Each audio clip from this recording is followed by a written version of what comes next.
आज के चैप्टर में हम अध्ययन करेंगे विमीय सूत्र और विमीय समीकरण का। डायमेंशनल फार्मूला क्या होता है और डायमेंशनल इक्वेशन क्या होता है। कुछ भौतिक राशियों के विमीय सूत्र कैसे बनते हैं इसके बारे में बात करेंगे।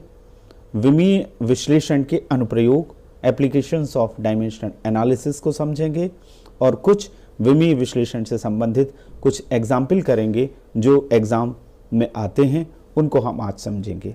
तो सबसे पहले हम शुरू करते हैं, विमा पर बात करेंगे कि डायमेंशन होती क्या है। इससे पहले कुछ चैप्टर को रिकॉल करना पड़ेगा। आपने फर्स्ट लेक्चर में फिजिकल क्वांटिटीज़ को पढ़ा है। भौतिक राशियां दो तरह की होती हैं, इनसे आप परिचित हो चुके हो। एक मूल राशियां कहलाती हैं और दूसरा प्रकार उनका है, उन्हें हम व्युत्पन्न राशियां कहते हैं। फंडामेंटल क्वांटिटीज़ और डेराइव्ड क्वांटिटीज़। अब फंडामेंटल क्वांटिटीज़ आपने पढ़ ली हैं, वो 7 होती हैं और 2 पूरक मूल राशियां होती हैं। लंबाई, द्रव्यमान, समय, ताप, ज्योति तीव्रता, विद्युत धारा, पदार्थ की मात्रा और 2 पूरक मूल राशियां, एक समतल कोण और एक घन कोण। इनके बारे में आपने फर्स्ट लेक्चर में डिटेल में पढ़ लिया है, क्योंकि हमें आगे का चैप्टर इसी से बढ़ाना है। विमाओं को आप इसी से समझेंगे कि क्या विमा होती है, क्या विमीय सूत्र होता है, विमीय समीकरण क्या है और विमीय समीकरण के उपयोग यूजेस किस तरह से किए जाते हैं। तो देखिए, हमने ये जाना कि डेराइव्ड क्वांटिटीज जैसे क्षेत्रफल है, उसका फार्मूला होता है लंबाई गुणित चौड़ाई। आयतन का फार्मूला होता है लंबाई गुणित चौड़ाई गुणित ऊंचाई। ये सारी डेराइव्ड क्वांटिटीज हैं क्योंकि ये मूल राशियों से उत्पन्न हुई हैं। क्षेत्रफल लंबाई, आयतन भी लंबाई और चौड़ाई और ऊंचाई से उत्पन्न हुआ। इसी तरह से चाल, घनत्व, बल, वेग, त्वरण, कार्य, ऊर्जा, 7 मूल राशियों को छोड़कर बाकी जितनी क्वांटिटीज आप फिजिक्स में देखते हैं वो सारी कहलाती हैं व्युत्पन्न राशियां। अब देखिए, क्षेत्रफल के मात्रक को यदि हमें निकालना है तो लंबाई का मात्रक भी मीटर होता है और चौड़ाई का मात्रक भी मीटर होता है। यानी हम लंबाई के मात्रक पर 2 घात लगाकर क्षेत्रफल के मात्रक को निकाल सकते हैं। यानी क्षेत्रफल को हम लिख सकते हैं लंबाई का वर्ग। लंबाई गुणित चौड़ाई होता है, तो लंबाई का मात्रक भी वही है जो चौड़ाई का मात्रक है, मीटर है। तो हम क्षेत्रफल को लिख सकते हैं लंबाई का वर्ग। यानी क्षेत्रफल के मात्रक को लंबाई के मात्रक पर आप 2 घातांक लगा के, 2 पावर लगा के आप व्यक्त कर सकते हैं। इसलिए क्षेत्रफल की विमा लंबाई में क्या कहलाएगी? 2 कहलाएगी। तो ये जो पावर लगी हुई है, ये जो घात लगी हुई है, लंबाई के यूनिट पर और आप जो घात लगाएंगे वो घात कहलाती है विमा। इसी तरह से आयतन को हम लिख सकते हैं, आयतन का यूनिट यदि हमको निकालना है तो लंबाई गुणित चौड़ाई गुणित ऊंचाई। तो हम लंबाई के मात्रक को 3 बार लिखेंगे, मीटर गुणित मीटर गुणित मीटर, इस तरह से वो घन मीटर आएगा। तो हम इसको लिख सकते हैं लंबाई के ऊपर 3 घात लगाकर हम इसको लिख सकते हैं। तो आयतन के मात्रक को लंबाई के मात्रक पर हमने 3 घात लगाई, इसलिए आयतन में की विमा लंबाई में कितनी है? 3 है। इसी तरह से चाल बराबर क्या होता है? दूरी बटे समय। एकांक समय में किसी वस्तु द्वारा तय की गई दूरी को क्या कहते हैं? चाल कहते हैं। आगे आने वाले चैप्टर में आपको चाल, वेग आदि को पढ़ना है। तो अब इसका यदि हमें विमा ज्ञात करना है तो हम क्या करेंगे? दूरी का मतलब होता है लंबाई, लेंथ। दूरी का मात्रक भी वही होगा जो लंबाई का मात्रक होगा, और टाइम का मात्रक। लेंथ और टाइम ये दोनों मूल राशियां हैं, तो इनके मात्रकों पर हम समय को ऊपर ले गए तो समय के ऊपर क्या हो जाएगा? -1 लग जाएगा और लंबाई के ऊपर 1 रहेगा। तो यहाँ पर लंबाई में इसकी विमा +1 है और समय में इसकी विमा -1 है। तो इसका मतलब ये हुआ कि चाल की विमा लंबाई में 1 और समय में -1 है। तो अब हम इसको डिफाइन कर देते हैं।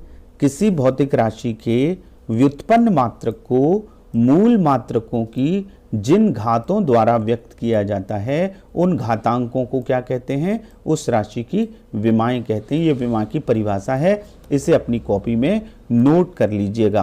किसी भौतिक राशि के व्युत्पन्न मात्रक को मूल मात्रक की जिन घातों द्वारा व्यक्त किया जाता है उन घातांकों को उस राशि की क्या कहते हैं? विमाएं कहते हैं। अब हम विमीय सूत्र पे बात करते हैं।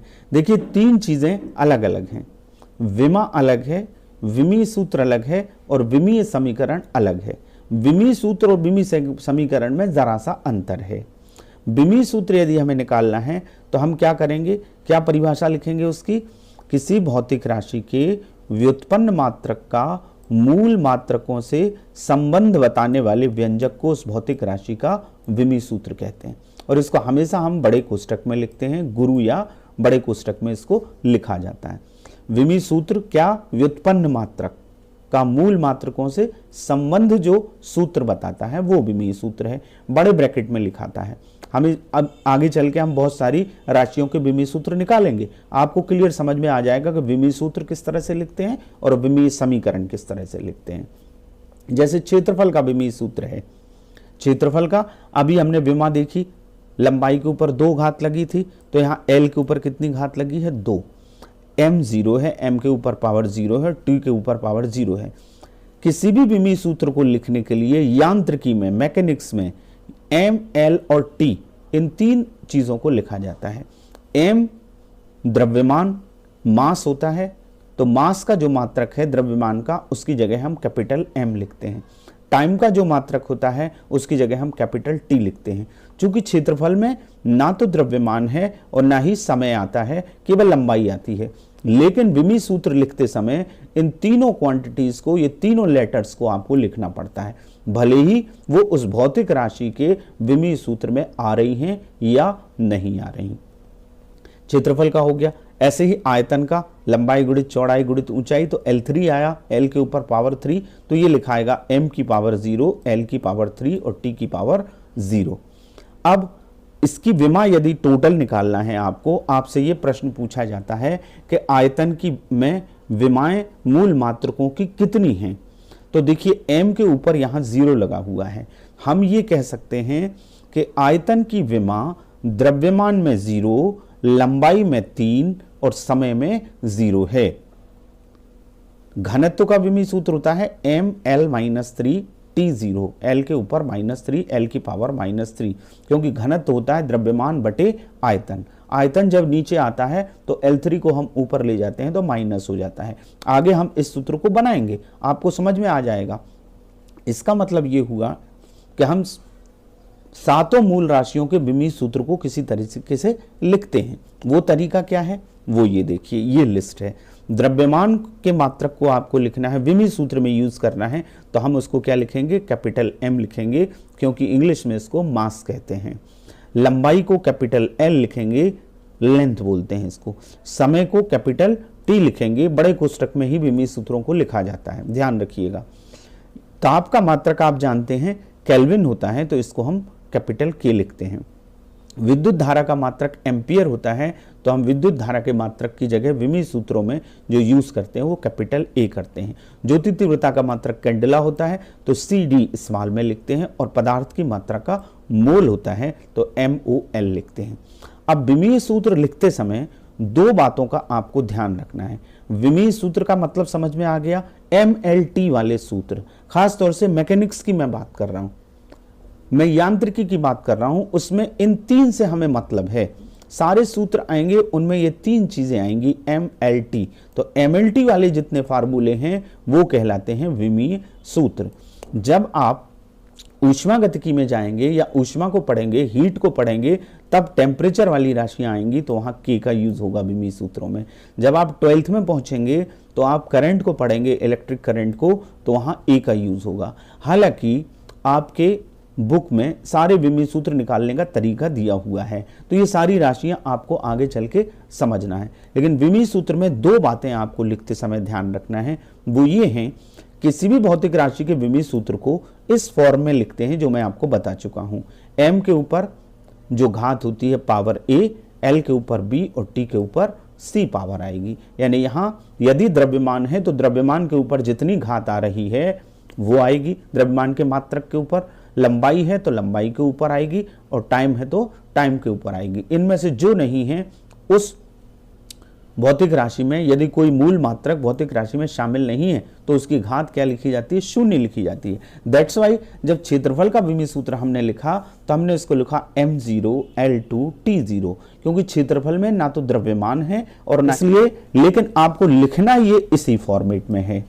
कई जगह जब हम विमीय विश्लेषण करते हैं तो हमें केवल इस दो की जरूरत होती है तो हम वो भी लिख देते हैं, लेकिन कंप्लीट विमीय सूत्र MLT फॉर्म में लिखा जाता है, भले ही वो मात्रक उस भौतिक राशि में शामिल हैं या नहीं है तो उनके ऊपर घात 0 लगाइए। जैसे क्षेत्रफल का विमीय सूत्र हमने एक बार और देख लेते हैं, लंबाई गुणित चौड़ाई से बनाया L × L। लेंथ का मात्रक मीटर होता है और ये विड्थ का मात्रक भी क्या होता है, मीटर होता है, तो L2 आएगा। लेकिन इसका कंप्लीट कैसे लिखाएगा, m की पावर 0 L की पावर 2 और t की पावर 0, m0 L2 T0, इस तरह से हम लिखेंगे। उसी तरह से अब हम विमीय समीकरण की बात करते हैं। देखिए माइनर सा डिफरेंस है डायमेंशनल इक्वेशन और डायमेंशनल फार्मूले में। देखिए यदि किसी भौतिक राशि को उसके विमीय सूत्र, यहां समीकरण की जगह क्या आएगा, सूत्र आएगा, विमीय सूत्र जो हमने अभी बताया था आपको, जैसे क्षेत्रफल का बताया था, विमीय सूत्र के बराबर लिखने पर प्राप्त समीकरण को उस राशि का विमीय समीकरण कहते हैं। या दूसरे शब्दों में हम लिख सकते हैं किसी भौतिक राशि को उसके विमीय सूत्र से संबंधित करने वाला जो समीकरण होता है वो कहलाता है उस भौतिक राशि का विमीय समीकरण। अब इस बात को समझ लीजिए, जैसे एरिया का विमीय सूत्र हमने लिखा m0 L2 T0, यदि मैं इसके बाईं तरफ एरिया का संकेत कैपिटल A लिख दूं तो ये विमीय समीकरण बन जाएगा। यदि मैं आयतन का विमीय सूत्र लिख रहा हूं और उसके लेफ्ट हैंड साइड मैं V लिख दूं वॉल्यूम, आयतन को इंग्लिश में वॉल्यूम कहते हैं, वॉल्यूम इक्वल्स टू m की पावर 0 L की पावर 3 और t की पावर 0, तो ये कहलाता है विमीय समीकरण। जब हम उस क्वांटिटी के संकेत को नोट जिससे डिनोट करते हैं उसको हम बराबर में लिख देते हैं तो वो क्या कहलाता है, विमीय समीकरण। देखिएगा ये आयतन का विमीय सूत्र है, m की पावर 0 L की पावर 3 और T0, m0 L3 T0, लेकिन इसका विमीय समीकरण क्या होगा, हम आयतन को क्या कहते हैं, इंग्लिश में वॉल्यूम कहते हैं। तो बड़े कोष्टक में यदि मैं यहां v लिख देता हूं और बराबर में ये विमीय सूत्र लिख देता हूं, इस तरह से लिखना ये विमीय समीकरण है, ये डायमेंशनल इक्वेशन है। और इस तरह से अकेले सूत्र को एक ब्रैकेट में लिखना, बड़े ब्रैकेट में, ये विमीय सूत्र है। उस भौतिक राशि का आप बराबर के इस तरफ यानी लेफ्ट हैंड साइड यदि उसका संकेत शामिल कर देते हैं तो वो विमीय समीकरण कहलाता है। जैसे घनत्व होता है, अभी हमने समीकरण बनाया था, निकला कैसे वो समझ लीजिए। घनत्व होता है द्रव्यमान बटे आयतन, तो इसका विमीय सूत्र हम कैसे निकालेंगे, द्रव्यमान का मात्रक होता है किलोग्राम, तो m आएगा कैपिटल M, और आयतन का विमीय सूत्र ये ऊपर लिखा हुआ है। हम अभी यहाँ केवल L3 लेंगे, जब इसको कंप्लीट बना लेंगे तो इसमें T भी शामिल कर देंगे। अब इस L3 को आप जब ऊपर ले जाएंगे तो L के ऊपर पावर कितनी हो जाएगी, -3 की हो जाएगी, लेकिन इसमें T नहीं है तो T के ऊपर क्या लिखाएगा, 0 लिखाएगा। ये घनत्व का विमीय सूत्र है। चूंकि घनत्व को इंग्लिश में डेंसिटी बोलते हैं, यदि मैं इसके यहां बाजू में D लिख देता हूं, घनत्व का विमीय समीकरण हो जाएगा वो। यदि D लिख दूं, density equals to m0 L3 T0, तो ये कहलाएगा विमीय समीकरण। अकेला ये लिखूंगा तो विमीय सूत्र, और D बराबर लिखूंगा तो ये कहलाएगा विमीय समीकरण। तो आपको विमा, विमीय सूत्र और विमीय समीकरण तीनों बातें समझ में आ गई होंगी। अपनी कॉपी में इन चीजों को नोट करिएगा। अब हम कुछ भौतिक राशियों के विमीय सूत्र निकाल के देखते हैं कैसे निकलते हैं। पहली हमारी क्वांटिटी है चाल। नेक्स्ट चैप्टर जब आएगा तब आपको वेग भी पढ़ना है, चाल भी पढ़ना है, एक समान गति पढ़ना है, सरल रेखीय गति। कुछ क्वांटिटीज आपको यहाँ पर देखने को मिलेंगी जो आगे के चैप्टर्स में आपको आएंगी। आपको उनको सुन के घबराना नहीं है। देखिए पूरी फिजिक्स में वो क्वांटिटीज आएंगी और धीरे धीरे जैसे जैसे फिजिक्स आगे बढ़ेगी आपको वो चीजें समझ में आती जाएंगी। अभी उनके फार्मूले आप कैसे निकालते हैं ये समझ लीजिए। चाल बराबर क्या होता है, दूरी बटे समय। अब दूरी का मात्रक क्या होता है, मीटर, तो हम उसकी जगह क्या लिखेंगे, L लिखेंगे। टाइम का सेकंड होता है, उसकी जगह क्या लिखते हैं, T लिखते हैं। अब ये T ऊपर जाएगा ऊपर जाएगा तो टी के ऊपर यहाँ +1 घात है, ऊपर जाके क्या हो जाएगी -1।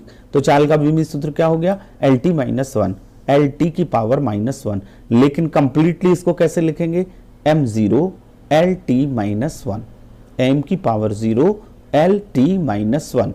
ये चाल का विमीय सूत्र है। यही वेग का भी विमीय सूत्र है। देखिए बहुत सारी ऐसी राशियां होती हैं जिनके विमीय सूत्र बराबर रहते हैं, एक से रहते हैं, और कुछ राशियां ऐसी होती हैं जो विमाहीन राशियां कहलाती हैं, जिनमें जब आप विमीय सूत्र निकालें m, l और t तीनों के ऊपर पावर 0 आ जाए, वो कहलाती है विमाहीन राशि। जैसे एक राशि है कोण बराबर चाप बटे त्रिज्या, तो चाप भी लेंथ होती है और त्रिज्या भी लेंथ होती है, तो ऊपर भी l आता है और नीचे भी l आता है, तो l के ऊपर क्या आ जाता है 0, लिहाजा उसका जो विमीय सूत्र बनता है वो बनता है m0 L0 T0।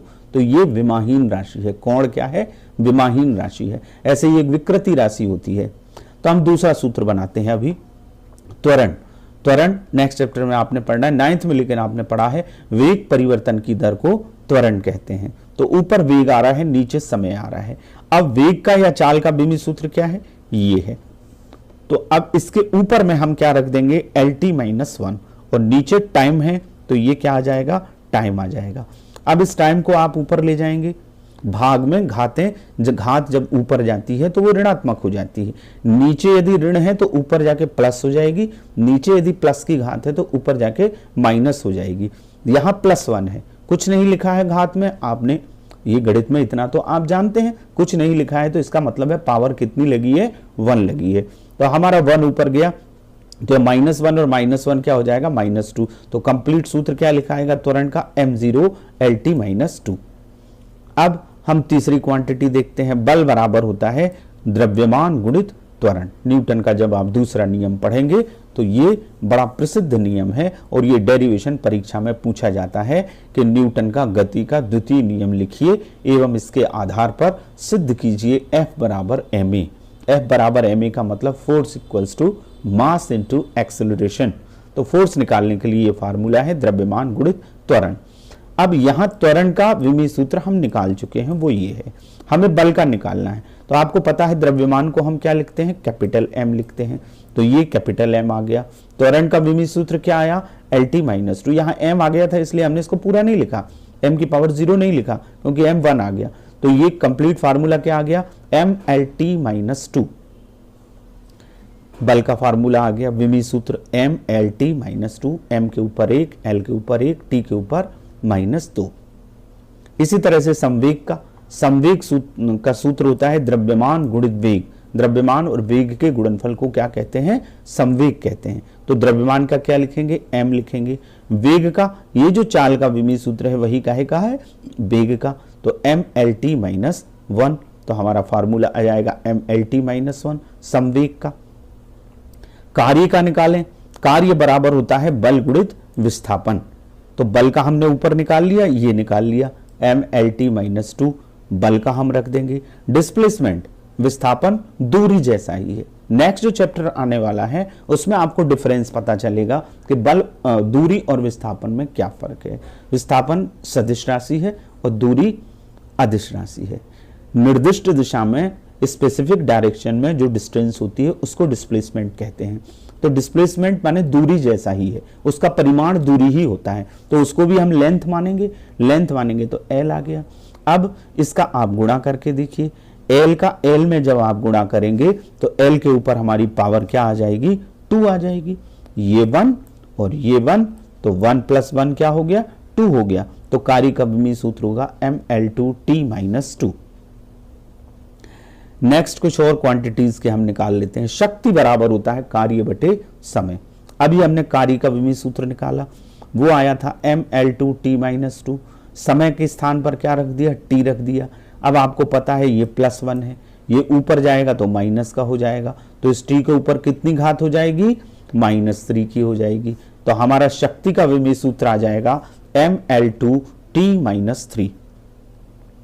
नेक्स्ट निकालें दाब, तो दाब बराबर होता है बल बटे क्षेत्रफल। बल का भी हम पहले निकाल चुके हैं, बल का होता है MLT - 2, तो ऊपर MLT - 2 आएगा। नीचे क्षेत्रफल का क्या होता है, L की पावर 2 L², ये ऊपर जाएगा। अब यहां पर प्लस का 1 है और ये 2 है, तो 1 में से 2 घटेंगे तो माइनस का 1 आ जाएगा, तो ये हो जाएगा दाब का ml-1 t-2। ये हमारा दाब का विमीय सूत्र आ गया। नेक्स्ट हम करते हैं जड़त्वाघूर्ण, मोमेंट ऑफ इनर्शिया। देखिएगा इस चैप्टर में बहुत सारी राशियों के नए नाम आपको पढ़ने को मिलेंगे। आप 10th से अभी 11th में आए हैं, जड़त्वाघूर्ण आपको नहीं पता है, लेकिन आपको घबराने की जरूरत नहीं है। जब आप आगे जैसे जैसे जाएंगे आपको ये सारी क्वांटिटीज का मतलब, इनकी डेफिनेशन, ये कॉन्सेप्ट आपको समझ में आ जाएगी। घूर्णन गति का ये मैटर है जड़त्वाघूर्ण। तो जब आप घूर्णन गति में जाएंगे, रोटेशनल मोशन में जाएंगे, क्योंकि आपको अगले चैप्टर से मोशन पढ़ना है, गति पढ़ना है। सबसे पहले स्ट्रेट लाइन में, सरल रेखा में गति पढ़ेंगे, फिर प्रक्षेप गति पढ़ेंगे, वृत्तीय गति पढ़ेंगे, घूर्णन गति पढ़ेंगे। इसमें बहुत सारी क्वांटिटी आएंगी, कोणीय संवेग आएगा और जड़त्वाघूर्ण आएगा, बहुत सारी चीजें आएंगी। तो जड़त्वाघूर्ण का जो सूत्र होता है वो होता है द्रव्यमान गुणित दूरी का वर्ग। अब हम विमीय सूत्र बनाएं तो द्रव्यमान की जगह क्या लिखें, कैपिटल M लिखें, दूरी की जगह क्या लिखें, L लिखें, और स्क्वायर लगा हुआ है तो L के ऊपर लगा दें स्क्वायर, तो ml की पावर 2। लेकिन कंप्लीट कैसे लिखेंगे, T नहीं है लेकिन उसको भी लिखेंगे तो T के ऊपर क्या लिख देंगे, 0 लिख देंगे, तो ml2T 0। अब देखिए जो हमने शुरू में बात करी विमा की, यदि आपसे पूछा जाए कि जड़त्वाघूर्ण में मूल राशियों की विमाएं क्या हैं, तो ये m के ऊपर 1 है, L के ऊपर 2 है, T के ऊपर 0 है, तो जड़त्वाघूर्ण की विमा क्या होगी, 1 2 0। इसका मतलब क्या होता है, द्रव्यमान में जड़त्वाघूर्ण की विमा 1 है, लंबाई में 2 है और समय में क्या है, 0 है। घात को क्या कहते हैं, विमा कहते हैं। मूल मात्रकों के ऊपर जो घातें चढ़ाई जाती हैं व्युत्पन्न मात्रक को व्यक्त करने के लिए, उनको क्या कहते हैं, उन घातों को विमा कहते हैं। यदि आपसे पूछा जाता है शक्ति की विमाएं क्या क्या हैं, शक्ति में मूल मात्रकों की विमाएं क्या क्या हैं, तो आप कहेंगे द्रव्यमान में 1, लंबाई में 2 और समय में -3 है। 1 2 -3, यहां 1 -1 -2, तो आपको समझ में आ गया होगा। अब इसका विमीय समीकरण यदि लिखना है तो मोमेंट ऑफ इनर्शिया को I कहते हैं, तो I बराबर हम लिख सकते हैं ml2T0। नेक्स्ट कॉन्सेप्ट में हम पढ़ते हैं, इसको आगे बढ़ाते हैं। विमीय जो विश्लेषण है, जो विमीय समीकरण हमने निकाले, उसके कौन कौन से उपयोग हैं, इसके उपयोग के जो प्रश्न हैं, जो एग्जाम्पल हैं, इसके आधार वही परीक्षा में पूछे जाते हैं, वो बहुत इंपॉर्टेंट है। तो 4 विमीय विश्लेषण के 4 उपयोग हैं। कौन कौन से, पहला है किसी भी भौतिक समीकरण की शुद्धता की जांच करना, ये जांच करना कि ये समीकरण गलत तो नहीं है। देखिए एक बात और समझ लीजिएगा, कोई भी भौतिक समीकरण की हम शुद्धता की जांच करते हैं तो डायमेंशनल एनालिसिस की कुछ लिमिटेशंस भी हैं, विमीय विश्लेषण के कुछ सीमाएं हैं। वो सीमाएं ये हैं कि जब हम शुद्धता की जांच करते हैं तो कोई एक भौतिक समीकरण विमीय विधि से जांच करने में शुद्ध पाया जाता है, तो जरूरी नहीं है कि वो भौतिक समीकरण भौतिकी की दृष्टि से सही ही हो, लेकिन यह जरूर पता चल जाता है डायमेंशनल एनालिसिस से कि यह समीकरण गलत है। ये बात आप ध्यान रखना, जब हम इसका एग्जाम्पल करेंगे तो आपको समझ में आ जाएगा। तो पहला यह है कि जांच करना शुद्धता की। दूसरा, विभिन्न भौतिक राशियों में संबंध स्थापित करना, कोई भी भौतिक समीकरण हम बना सकते हैं। एक पद्धति के मात्रकों को दूसरी पद्धति में बदलना, आपने पढ़ा है CGS सिस्टम होता है, MKS सिस्टम होता है, FPS सिस्टम होता है, SI सिस्टम होता है। तो एक यूनिट से दूसरे यूनिट में हम चेंज करते हैं तो डायमेंशनल फार्मूले से चेंज कर सकते हैं। किसी भी भौतिक राशि का मात्रक ज्ञात करना, ये चारों उपयोगों को अपनी कॉपी में नोट करिए। प्रश्न आता है कि विमीय समीकरण किसे कहते हैं, विमीय समीकरण के 4 उपयोग लिखिए, तो ये उपयोग आपको लिखना पड़ेंगे। इनको बारी बारी से हम समझेंगे। तो चलिए सबसे पहले हम पहला जो उपयोग है, उसका पहला एप्लीकेशन है भौतिक समीकरण की शुद्धता की जांच करना। इसको कैसे करते हैं इसको समझ लेते हैं। या भौतिक समीकरण की विमीय संगति की जांच करना, आपकी बुक में ये विमीय संगति शब्द लिखा हुआ है। तो देखिए एक नियम होता है विमीय समांगता या विमाओं की समघातता का सिद्धांत। इस नियम का मतलब ये है कि किसी भी भौतिक समीकरण में समान विमा वाली भौतिक राशियों को ही जोड़ा या घटाया जा सकता है। वही राशियां जुड़ सकती हैं या घट सकती हैं जिनकी विमाएं क्या होती हैं, बराबर होती हैं। यदि कोई समीकरण है v बराबर u प्लस ए टी है मान लो, तो u में ए टी जुड़ा हुआ है। ये तभी सही हो सकता है जब u यानी प्रारंभिक वेग और a और t की विमाएं बराबर होंगी, तभी जुड़ेगा, और या तभी घट सकता है। इसका मतलब ये हुआ कि इस सिद्धांत के अनुसार किसी शुद्ध भौतिक समीकरण के दोनों पक्षों के प्रत्येक पद की विमाएं समान होती हैं। यदि कोई भौतिक समीकरण विमीय दृष्टि से सही है, तो जब हम उसको जांच करेंगे तो उसके दोनों पक्षों में विमाएं रखकर देखेंगे, विमीय सूत्र रखकर देखेंगे। यदि दोनों पक्षों की विमाएं बराबर आ रही हैं तो वो समीकरण विमीय दृष्टि से सही होता है। इसीलिए हम जब जांच करते हैं, शुद्धता की जांच करते हैं, तो दोनों पक्षों की विमाओं की तुलना करते हैं। यदि प्रत्येक पद में, किसी भी भौतिक समीकरण के प्रत्येक पद में विमाएं समान हैं, घातें बराबर हैं, तो वह समीकरण विमीय दृष्टि से क्या माना जाता है, सही माना जाता है। अब हम इसको एग्जाम्पल से करके देखते हैं। हमारा ये एग्जाम्पल है कि क्या यह समीकरण विमीय दृष्टि से सही है। Half M V square is equal to M G H, 1/2 M V square बराबर एम जी एच। आपने 10th में और 9th में ये दोनों समीकरण पढ़े हैं, और आगे 11th में भी आप जब कार्य, ऊर्जा और शक्ति वाला चैप्टर पढ़ेंगे तो आप इनको समझेंगे। मैं आपको बता देता हूं, हालांकि आपको पता है।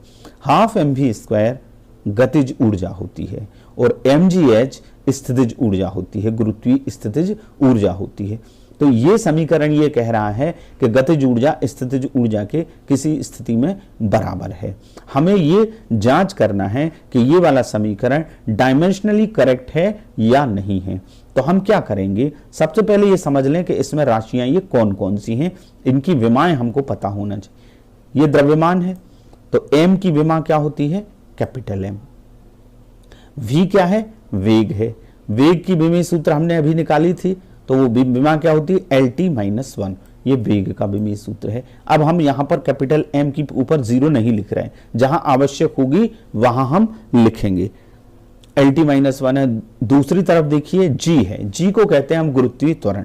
क्या कहते हैं, गुरुत्वीय त्वरण। ये भी आपको गुरुत्वाकर्षण में पढ़ना है। G बराबर 9.8 होता है गुरुत्वीय त्वरण। स्वतंत्रतापूर्वक नीचे गिरती हुई वस्तु के वेग परिवर्तन की दर को क्या कहते हैं, गुरुत्वीय त्वरण कहते हैं। तो जी की विमा क्या होती है, जो त्वरण की विमा है वही गुरुत्वीय त्वरण की विमा होगी, LT-2। H का मतलब है हाइट, तो H हाइट यानी लेंथ।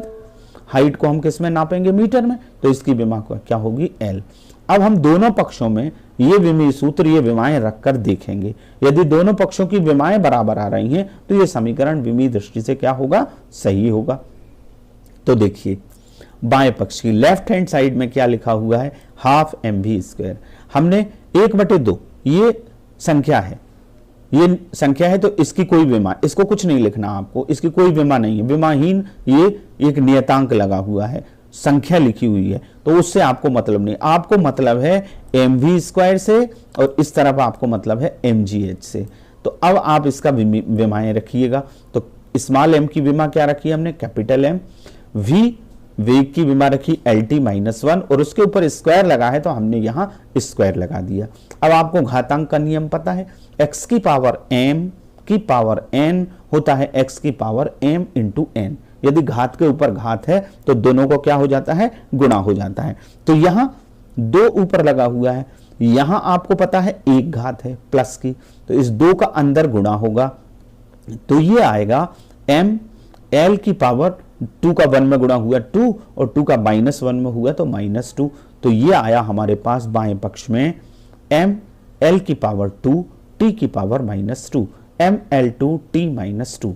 अब हम देखते हैं राइट हैंड साइड में क्या आता है। राइट हैंड साइड में mgh है, तो mgh में m की विमा हमने रखी, g की विमा हमने रखी LT-2, और h की विमा रखी हमने l। अब आप इसको गुणा कर लीजिएगा, तो L का इस L में गुणा होगा तो L की पावर क्या आ जाएगी, 2 आ जाएगी। तो हमारे पास क्या आ जाएगा, हमारे पास आ जाएगा ml2t-2, इस तरह से आ जाएगा। देखिए हमने इसको रखा, इन तीनों मानों को रखा, तो L का L में गुणा किया तो हमारा आया ml की पावर 2 t की पावर -2। अब इन दोनों को देखिए, आप इन दोनों को देखिए तो देखिए LHS में m के ऊपर 1 है, यहां m के ऊपर +1 है, l के ऊपर यहां 2 है, यहां l के ऊपर 2 है, यहां -2 है t के ऊपर, यहां t के ऊपर -2 है। इसका मतलब क्या हुआ कि दोनों पक्षों की विमाएं बराबर हैं। दोनों पक्षों में जितने पद होते हैं उन सभी पदों की विमाएं बराबर होना चाहिए, तब भौतिक समीकरण विमीय दृष्टि से क्या होता है, शुद्ध होता है या करेक्ट होता है। तो दिस इक्वेशन इज करेक्ट। तो क्या लिखेंगे, दोनों पक्षों की विमाएं समान हैं, इसलिए यह समीकरण विमीय दृष्टि से सही है। इसे भी आप करके देखें, अपनी कॉपी में नोट करें।